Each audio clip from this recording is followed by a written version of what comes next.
오늘 우리 영상으로 만나는 첫 번째 수업입니다. 여러분들 이렇게 숙제처럼 영상을 미리 보고 수업을 준비하는 게 쉽지 않겠지만 여러분들 그만큼 여러분들이 노력한 만큼 수업이 편해지는 거니까요. 여러분들 영상을 잘 보고 필기도 열심히 해서 우리 수업 준비 잘 할 수 있도록 하고요. 여러분들 수업 준비 잘해서 발표 잘하면 생기부에도 적히고 선생님이 나중에 필기 검사랑 풀리커로 내용을 제대로 들었는지 검사도 할 거니까요. 모두 수업을 잘 듣도록 합시다. 자, 먼저 우리 교과서 68쪽을 펴도록 합니다.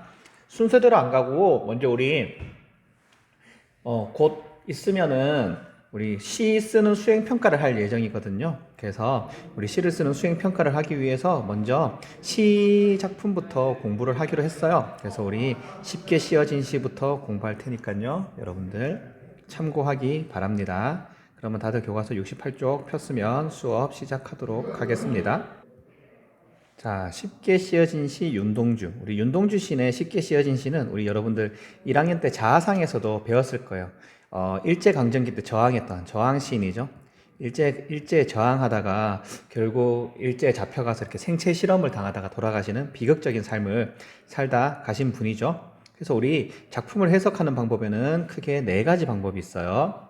그래서 일단 작가의 삶과 관련이 짓는 거죠. 그래서 이 작품을 해석할 때 윤동주 시인이 일제에 저항했던 저항 작가였구나. 그걸 통해서 작품을 해석하는 거를 우리 표현론적 관점이라 그럽니다. 그 다음에 반영론적 관점은 당시의 시대사항과 연계해서 생각하는 거예요. 그래서 이 시가 일제강점기 때 쓰여졌으니까 여기서 여기 잠깐 보이는 반비라는 이런 부정적인 시어가 일제강점기다 이렇게 생각할 수 있는 거죠. 그 다음에 절대론적 관점, 다른 말로는 우리 주제론적 관점이라고 하는데요. 주제론적 관점이라고 쓰세요. 주제론적 관점은 작품 안에 이 바깥 사항은 빼고 이 작품 안의 사항만 보고 하는 거예요. 그래서 몇 년 몇 행이고 그 다음에 음성 상징어는 뭐가 쓰였고 반복은 뭐가 되고 있고 시각적 심상은 뭐고 그래서 바깥의 외부 환경은 다 제외하고 오직 이 작품 안만 보고 작품을 해석하는 거죠. 그 다음에 효용론적 관점은 독자를 중심으로 해석하는 거예요. 그래서 나라면은 윤동주 시인처럼 저항을 할 수 있었을까? 나는 이 시를 어떻게 받아들였지? 나는 이 시가 별로 재미없었어. 별로 받아들이는 게 없었어. 이런 것들 독자 중심으로 해석하는 거 우리 효용론적 관점이라고 하죠. 그래서 여러분들 우리 표현론적 관점이랑 반영론적 관점, 효용론적 관점은 우리 작품 밖에서 작품을 해석한다 그래서 외재적 관점이라고 합니다. 요렇게 외재적 관점이라고 해요. 바깥 외자 쓰는 거죠. 외재적 관점.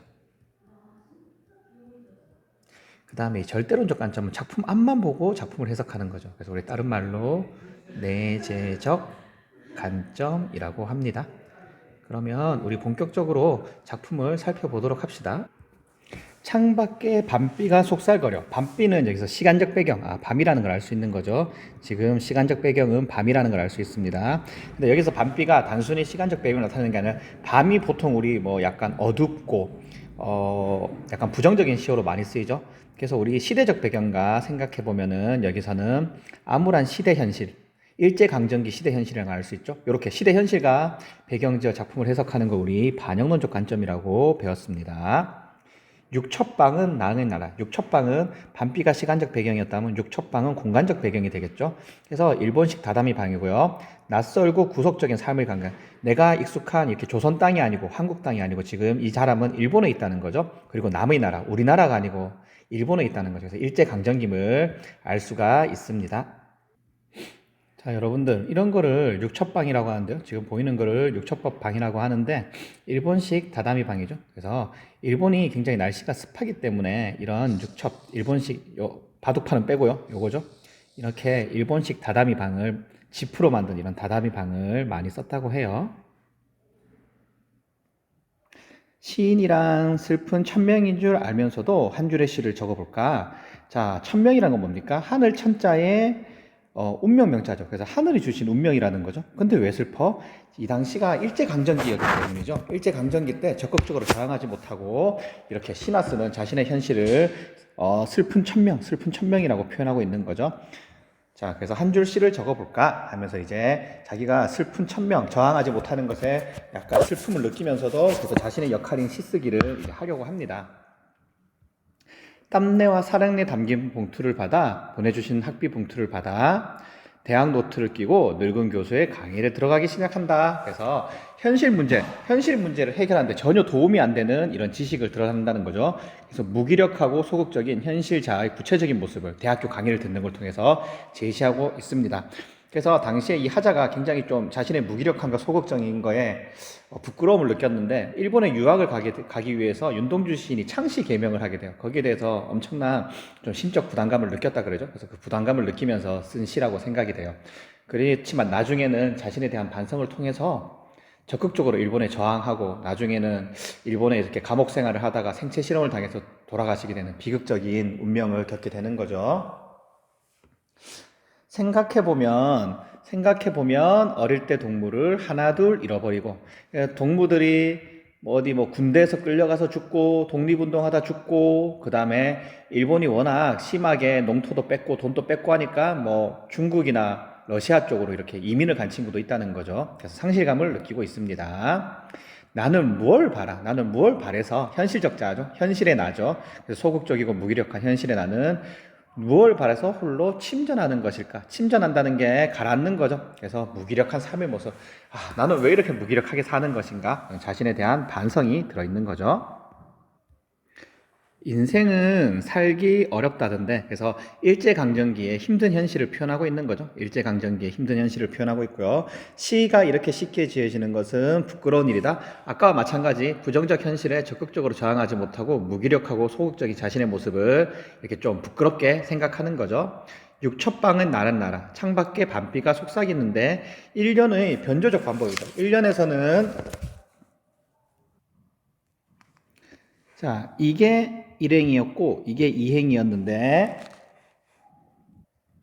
8년에서는 행의 순서가 바뀌었네요. 그래서 1년을 그대로 반복한 게 아니라 변조적, 살짝 바꿔서 반복했다는 거죠. 그래서 이제 인식의 변화. 처음에는 이제 부끄러움을 느꼈는데 이제 적극적으로 자신이 바뀌겠다고 인식의 변화를 다짐하게 됩니다. 그래서 이제 처음에는 밤비가 속살거리는 육첩방의 나라였는데 이제 인식이 변해요. 남의 나라에서 밤비가 속살거린다는 거죠. 그래서 요 부분에서부터 요 밑에부터 이제 요 부분을 시작으로 요 밑에까지 이제 적극적으로 내가 일제 저항하겠다는 의지를 다짐하는 내용이 나옵니다. 등불을 밝혀 어둠을 조금 몰아내고, 여기서 등불은 어둠과 대조되는 개념이겠죠. 대조되는, 이 등불과 어둠은 대조되는 개념이겠죠. 그래서 일제에 대한 저항 의지, 미래에 대한 희망이겠죠. 그래서 어둠은 일제강점기가 되겠죠. 시대처럼 올 아침, 이것도 마찬가지 등불과 희망찬 미래, 조국의 강복이죠. 등불을 밝힘으로써 이제 시대처럼 올 아침이 생성된다는 거죠. 그래서 최후의 나는 반성을 통해 내민 현실적 자아가 되겠죠. 현실적 자아가 아니라 반성을 통해 성숙한 내면적 자아가 되겠죠. 그래서 6년의 나와는 약간 대조되는 개념이겠죠. 6년의 나는 굉장히 무기력하고 소극적이었다면 나는 이제 여기서 최후의 나는 내가 적극적으로 행동하겠다, 내가 나라를 위해 희생하겠다, 이런 의지를 담고 있는 거죠. 나는 나에게 작은 손을 내밀어 눈물과 위안을 잡는 최후의 약속. 그래서 분열된 두 자의 나, 6년의 소극적 나를 극복하고 이제 성숙하고 적극적인 나로 이제 발전하겠다, 이런 거죠. 발전하겠다. 6년의 나에서 이제 최후의 나, 성숙한 나로 발전하겠다라고 이제 하면서 두 분열된 자아가 하합을 시도하는 그런 장면입니다. 자, 여러분들 다들 교과서 71쪽 펴세요. 자, 71쪽 3번 문제에 있는 시인데 이 시에 대해서 한번 살펴보도록 하죠. 그래서 가는 이 한하운이라는 작가가 적은 시고요. 나는 이 시를 짓게 된 동기가 나오는 거죠. 계기가 나오는 거죠. 그래서 이렇게 작가의 삶과 연관시켜서 시를 해석할 수 있는 거죠. 나를 읽으면 이런 거 우리 아까 배웠던 무슨 관점이다? 표현론적 관점이라는 거죠. 표현론적 관점이라는 거죠. 그래서 작가의 삶과 연관시키는 거죠. 그러면 나 한번 선생님이 쭉 읽어볼 텐데요. 형광펜은 선생님이 이 어디가 읽고 있는지 표시를 하기 위해서 긋는 거니까요. 여러분들 필기할 필요는 없어요. 고향 땅 한몸에 돌아왔으나 이 꼴로 집에 들어갈 수는 없다. 나는 동네 사람들이 무서워 도저히 밝은 낮에는 들어갈 수 없다. 이 사람이 그래서 한센병, 다른 말로 우리 나병이라고 그러죠. 나병. 그래서 나병은 전염성이 강해서 사람들이 옛날에는 만나기를 되게 싫어했어요. 나병 환자들을. 그리고 나병 환자들은 또 표시가 났어요. 얼굴에 약간 두드러기 같은 게 나 있었거든요. 그래서 표시도 쉽게 나서 사람들이 한센병 환자들은 되게 피하고 좀 약간 터부시했죠. 그래서 한센병 환자들끼리 소록도라는 섬에 모여 살기도 했었어요. 옛날에는. 진종일 밤이 오기를 기다렸다. 사람이 안 다니는 들에서 종일 굶으며 기다려야 했다. 이제는 정말 나한자로 된, 나한자가 한센병 환자죠. 가슴을 찢는다. 나한자 생활로 입학하는 분한가 하루 종일 잔디에 울었다. 내가 나를 생각해 보아도 내 값이 정말 한 푼원치도 되지 않는 것 같다. 이제는 인간 폐업령이 내려졌다. 이 원한을 피를 토하며 통곡하였다. 몇백 번 고쳐주고도 자욱자욱 피매핀 서러움과 뉘우침 가득 찬 나한자라는 것을 비로소 알게 됐다. 자기가 원치 않았는데도 이렇게 나병에 걸린 거죠. 나병은 이렇게 약간 전염성 이런 거기 때문에 약간 그 다음에 태생적인 거기 때문에 뭐 폐암처럼 내가 담배를 폈다든지 이런 게 아니에요. 이 사람이 잘못이 없는데도 걸렸기 때문에 더욱더 억울한 거죠. 자, 이 부분 밑줄 긋습니다. 나는 여기서 인간의 자유와 이상, 동경을 상징한 노래로 파랑새라는 시를 읊으며 인간의 행복을 빌었다. 파랑새의 창작 동기죠. 아, 나도 인간의 행복을 꿈꾸고 싶다. 지금 이런 상황에서. 인간의 행복을 꿈꾸면서 지은 시라는 거죠. 자, 그 다음에 이 시의 특징이 삼음보 7호조의 율격인데요.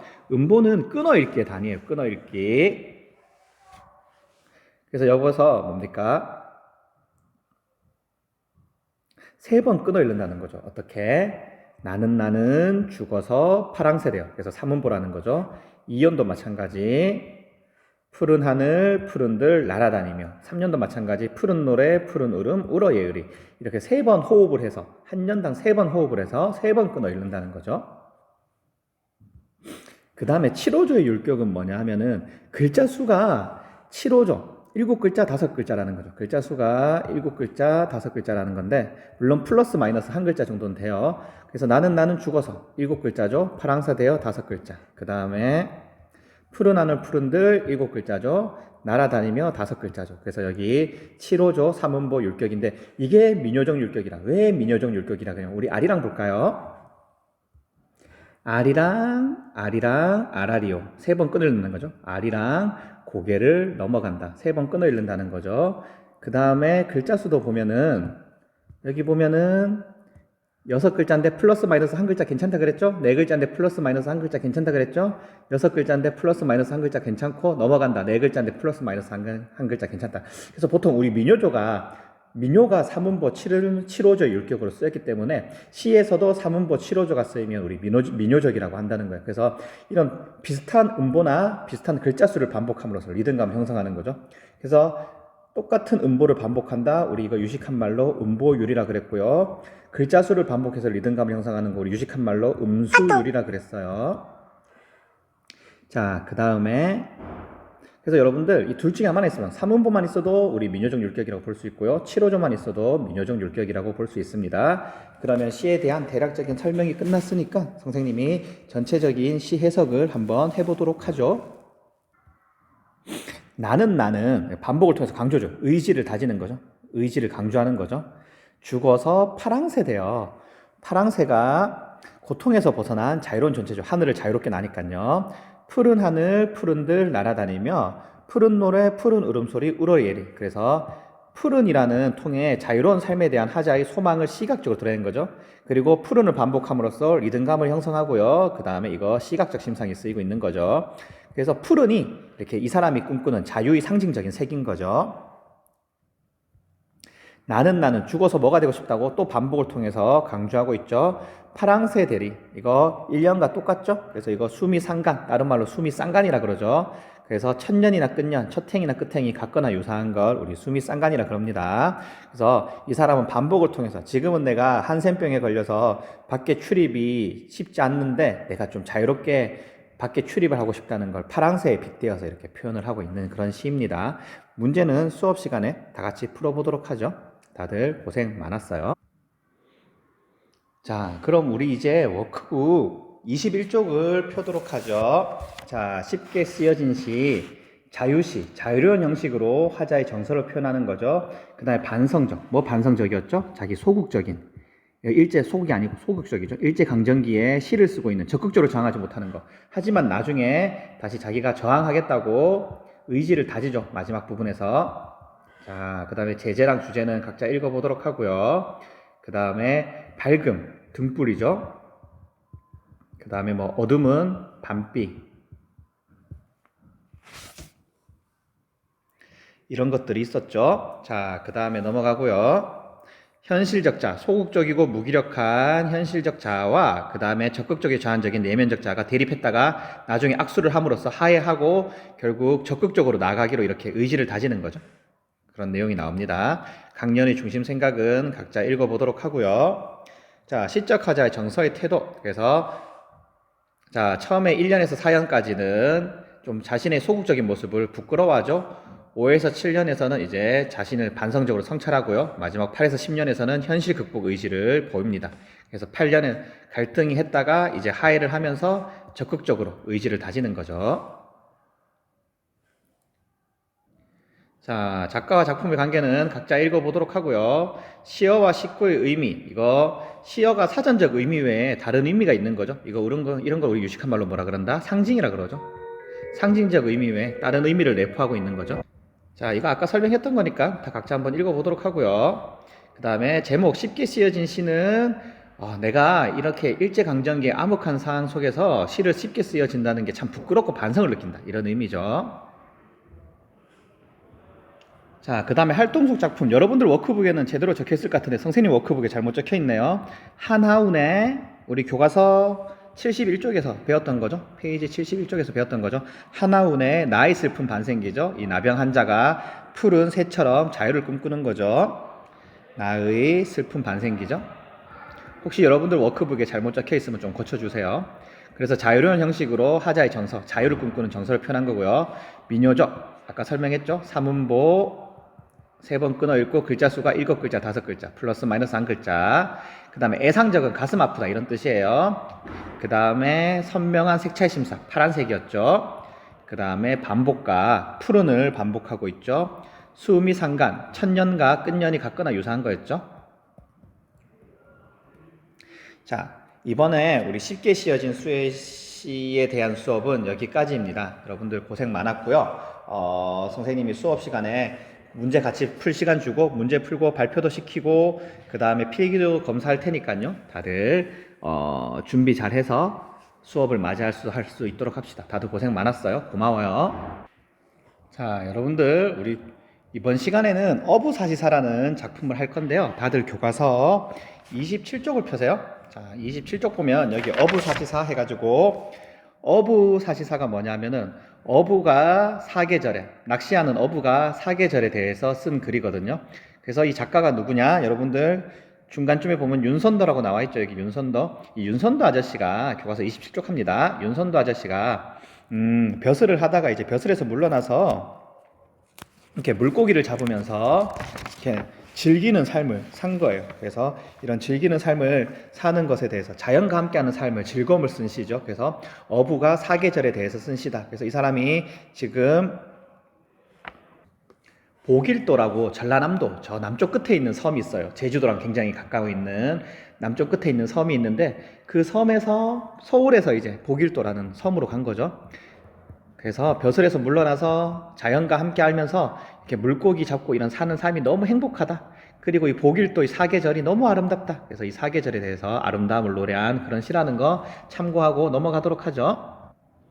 자, 이제 교과서 28쪽을 펴세요. 자, 아까도 설명했듯이 어부사시사 뭐다? 고기 잡는 어부가 이제 벼슬에서 무서나서 이렇게 물고기를 잡으면서 좀 한가로운 생활을 하는 거죠. 이 사람이 뭐 돈이 없어서 물고기를 잡는 건 아닌 거죠. 그래서 물고기 잡으면서 좀 여가를 즐기고 있는 거죠. 그래서 생업으로서의 어부는 아닌 거죠. 그러니까 즐겁겠죠. 생업이면 좀 힘들었겠죠. 생업으로서의 어부는 아니에요. 그래서 사시사철할 때 그 사시죠. 사계절에 대해서 글사자죠. 쓴 글이고요. 아까도 말했지만 윤선도는 보길도에서 은거, 숨어서 산다는 거죠. 이제 속세에서 벗어나서 벼슬 하지 않고 은거 생활하는 거죠. 그 다음에 원래 어부사라는 한시가 있어요. 그거를 개작, 오늘 아침을 리메이크죠. 그래서 개작해서 쓴 시다. 뭐 이런 거는 참고하면 되고요. 그 다음에 총 40행으로 한 수가 연이거든요. 한 연이거든요. 그래서 총 춘하 추동 봄에 느끼는 아름다움, 보길도에서 봄에 느끼는 아름다움을 10연으로 쓰고 그 다음에 보길도에서 느끼는 여름의 아름다움을 10연으로 쓰고 우리 10연이라 그러고 시조에서는 수라 그러죠. 수라는 게 정확한 표현이겠죠. 그다음에 가을에 느끼는 아름다움을 10수 쓰고, 그다음에 겨울이죠. 겨울에 느끼는 아름다움을 10수씩 쓴 거죠. 그래서 총 40수, 40년으로 이런 시고요. 그래서 각 10수가 어떻게 되냐면은 이 사람이 어부죠. 그래서 배를 타고 이제 바다로 나가요. 그래서 바다에 나갔다가 다시 이제 항구 부둣가가 있겠죠. 그래서 육지에 배를 대고 돌아오는 그런 과정까지를 이 10수 안에, 이 10년 안에 이렇게 쓰고 있습니다. 우리 교과서에서는 다 실으면 40년을 다 실으면 너무 길겠죠. 그래서 추나 추동, 봄, 여름, 가을, 겨울 한 년씩 해서 총 4년이 쓸려 있네요. 그럼 우리 또 살펴보면은, 자, 이 글은 우리 시조 중에서 뭐라는 거죠? 평시조라는 거죠. 평시조. 우리 반을 가면 실 가듯이 평시조 가면 뭐가 따라간다? 사설시조가 따라간다는 거죠. 그래서 평시조는 3장, 6구, 45장. 3장 뭡니까? 우리 초장, 중장, 중장이죠. 초장, 중장, 종장으로 이루어져 있고, 그 다음에 45자, 글자 수는 한 년에 45자 내외라는 거죠. 형식이 6개의 구절, 의미 단위로 나눠져 있고, 형식이 굉장히 까다로우니까 양반이나 사대부 계층이 주로 썼겠죠. 양반이나 사대부 계층이 쓰니까 주로 당연히 뭐겠어요? 유교적 충효, 뭐 임금께 충성하겠다, 뭐 부모님께 효도하겠다, 이런 거죠. 그 다음에 3, 4조, 세 글자, 네 글자, 그 다음에 네 번 끊어 읽는 거, 형식을 지킨다는 거죠. 사설시조는 이것보다 형식이 자유로워요. 초장, 중장, 종장의 3장 형식은 같아요. 하지만 중장이 엄청 길어질 수 있다는 거죠. 그래서 중장이 백행인 것도 있죠. 백행. 형식이 쉬우니까 서민이나 부녀자층이 많이 썼겠죠. 서민이나 부녀자층이 쓰다 보니까 주로 남녀간의 사랑이나 삶의 애한, 삶의 고통을 많이 썼고요. 둘 다 종장 첫어죠. 종장 첫 단어는 삼음절 혹은 종장 첫음보, 종장의 첫 끊어 읽기 단위는 삼음절, 삼음절이 음절이 글자 수 단위죠. 그래서 세 글자라는 거죠. 근데 가끔 예외도 있어요. 춘사 1부터 예외네요. 원래라면 여기가 종장이니까 여기가 세 글자 써야 되는데 여기서는 두 글자가 쓰여지고 있죠. 하사 2에서는 지키고 있네요. 여기서는 세 글자가 쓰여지고 있네요. 그래서 이 글은 평시조다는 거 알아두면 될 것 같고요. 선생님, 평시조가 반장 방금 3장 6구 45자 내외라고 하지 않았습니까? 그러면 평시조가 삼행이어야 되는데 여기서는 오행으로 이루어져 있습니다. 그러면 선생님, 이 왜 오행인데 여기 평시조라 그러죠? 이거 중장이 한없이 늘어난 사설시조 아닌가요? 이런 질문 할 수 있겠죠. 근데 여기서는 이거는 여음구라 그래요. 여음구. 다른 말로 우리 후렴구라 그러죠. 후렴구. 여음구라고도 하고 후렴구라고도 하죠. 후렴구, 여음구라고도 하고 후렴구라고도 하죠. 거의 비슷한 의미인데요. 그래서 특별한 의미가 있는 게 아니라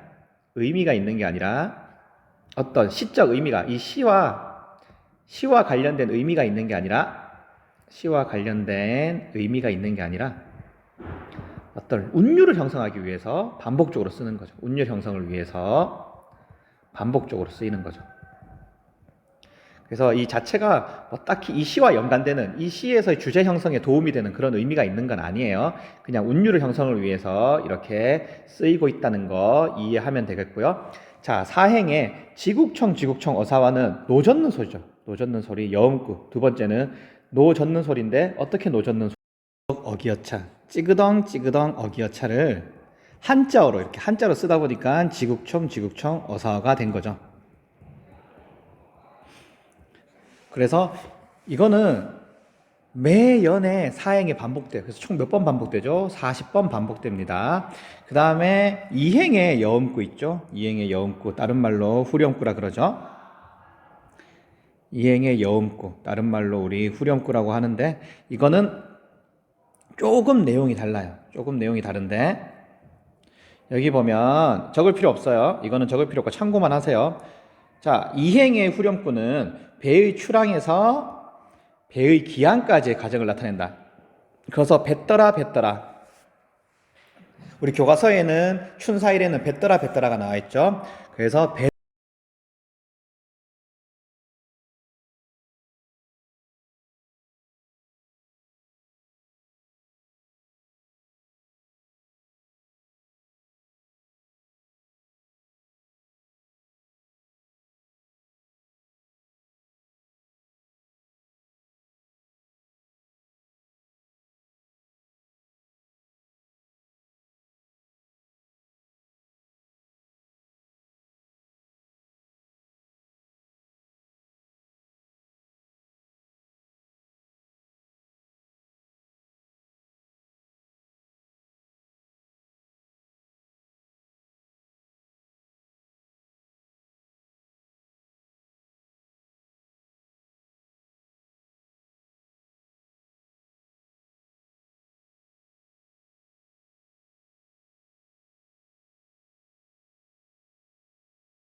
만경유리, 뒤에는 첨초복상. 만경유리랑 첨초복상은 의미가 나와 있죠. 그래서 만경유리는 유리처럼 맑고 평안한 바다.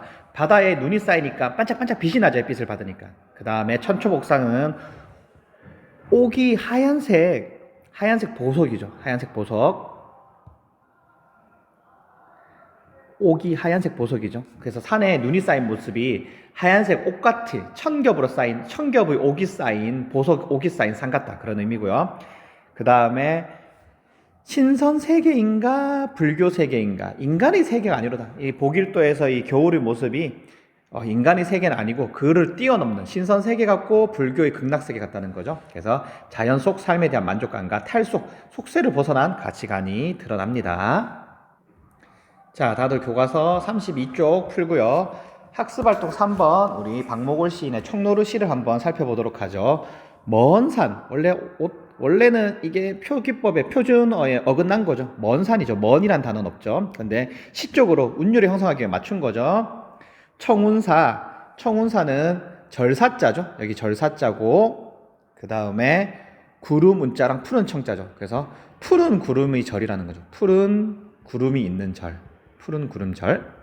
그래서 이거는 시각적 이미지를 표현하고 있고요. 탈속적 이미지죠. 그래서 진짜 있는 절이 아니라 약간 신비로운 느낌을 주는, 푸른 구름에 절이 있다. 약간 신비로운 느낌을 주는 거고요. 그 다음에 산은 자하산. 자하산도 역시 뭡니까? 이게 보라색 자자죠. 보라색. 노을 자자도 노을. 보라색 노을이 지는 산이다. 그래서 봄눈 녹으면 이제 겨울에서 봄이 시작되는 그런 계절적 배경이 드러나고요.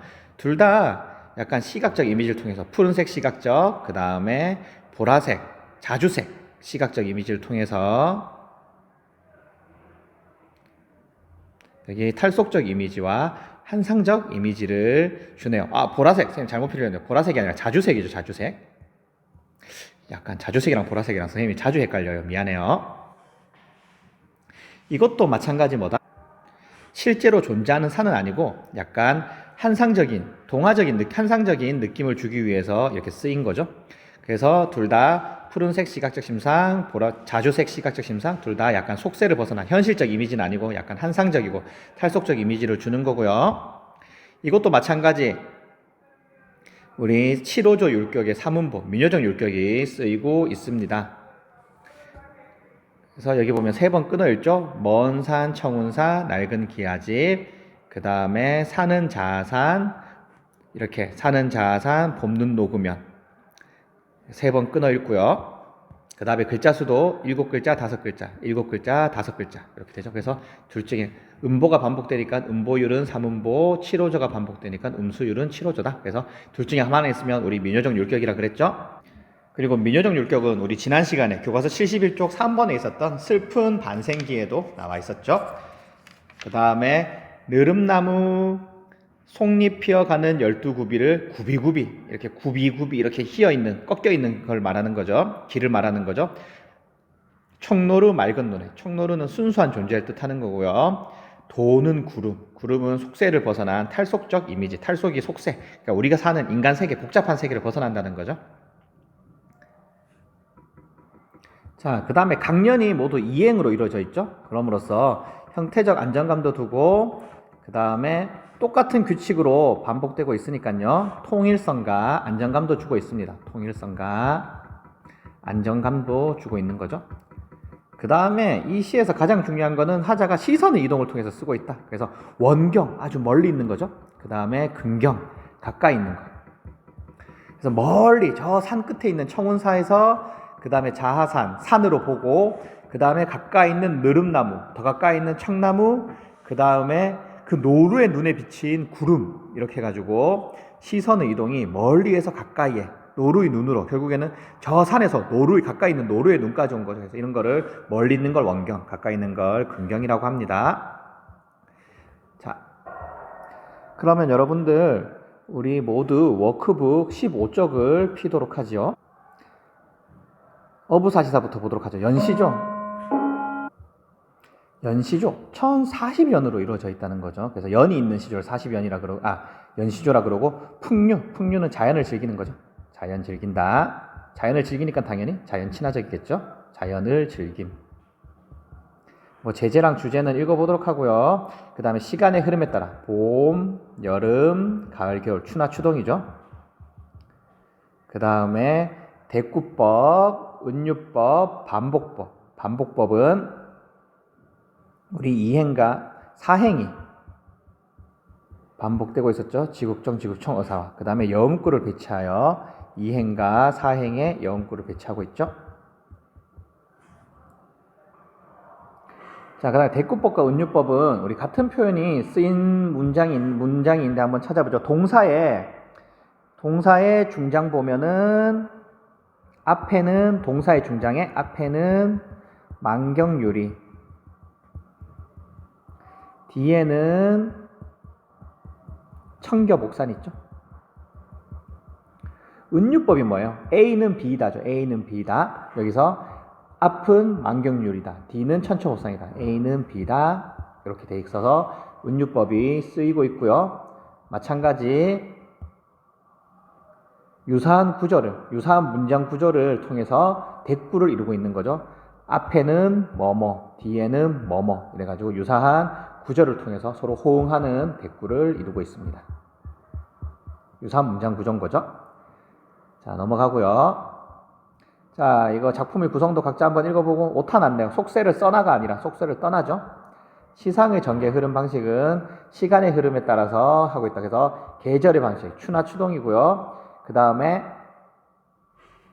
여기 아침 저녁의 흐름이라 그랬는데 이 춘하 추동 각각 10수씩 있었죠. 춘하 추동 각각 10수씩 있는데 이 10수가 이제 아침에 배가 떠나서 저녁에 이제 배가 다시 육지로 돌아오는 그 과정을 하고 있다. 알아두면 될 것 같고요. 그 다음에 계절감을 드러내는 시요. 봄은 꽃, 그 다음에 여름은 연잎, 추사는 뭐 가을 살찐 고기, 겨울은 눈, 천초복산, 눈이 쌓인 산이죠. 청량리 녹사인은 이거는 여러분들 좀 X표 칩니다. 좀 애매하죠. 이게 여름에만 쓰인 건 아니거든요. 이건 좀 애매하니까 넘어가고. 그 다음에 시적하자의 삶의 태도는 무심한 백구는 내쫓는가 제쫓는가. 그래서 무라일체 경지. 자연과 내가 하나가 된 거죠. 자연과 내가 하나가 되니까 당연히 뭡니까? 자연 친화죠. 객일체는 제3자와 하나가 됐다. 무라일체랑 똑같은 의미입니다. 주객일치죠. 주객일치. 그냥 객일치가 아니고. 그 다음에 인간이 멀어볼수록 더욱 좋다. 강호안정. 자연 속에서 느끼는 한가로운 정서고요. 안분지족. 자신의 분수에 만족하며 사는 거죠. 그 다음에 여음구의 역할. 아까도 설명했듯이 배가 떠서 다시 배가 돌아오는까지. 추랑이 배가 뜨는 거고 기양이 돌아오는까지고요. 그 다음에 이 부분이 좀 원래 애매한데 원래는 여음구랑 후렴구는 시상의 흐름과 연결이 안 된다고 우리 보통 이렇게 그런 문제집도 많은데 우리 교과서에는 또 유기적으로 연결된다고 나와 있어요. 근데 이 여음구는 원래 이렇게 유기적인 연결보다는 그냥 어떤 흥을 돋구기 위해서 쓰인다 이런 의미로 많이 쓰이거든요.